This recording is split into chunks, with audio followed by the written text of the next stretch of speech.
Hi everyone, it's Rohan here, and today I'm going to take you through day 1 of the 5-day reading challenge that we've set for you.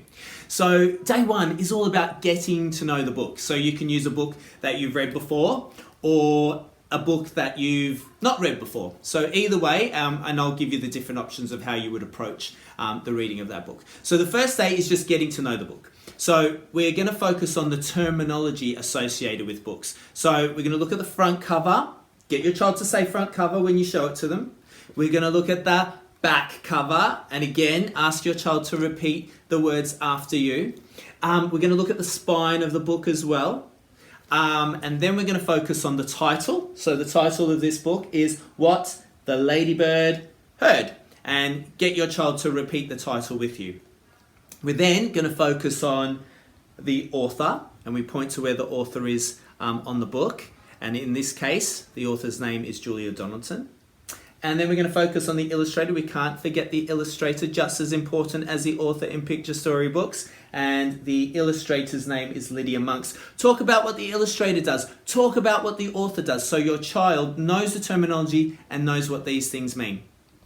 You do all of this before you even start reading the book.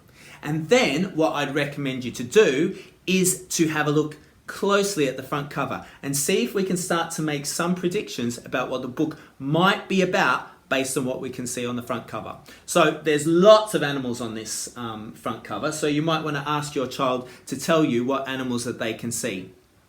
I wonder if you can tell me what this animal is. I wonder if you can tell me what this animal is and what noise do they make. So you can add your own kind of questions as you go along, depending on what you can see on the front cover. And the title's called What the Ladybird Heard. What do you think the ladybird heard? Now, when your child gives you some of these predictions, because that's what they are, I want you to write them down. And that your child will get to see you doing some writing for meaning, some writing for a real purpose. And that's really important for them to see that happening.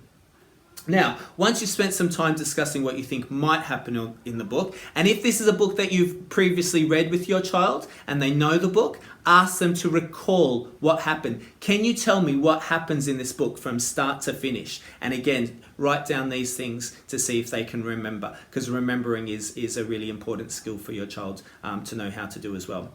And then when you read through the whole book, we can revisit the predictions. But today, we're not going to spend much time reading the book at all. You might want to read 1 or 2 pages just to whet your child's appetite, but today is all about focusing on the book itself. So give it a go, and hopefully you get some really good results.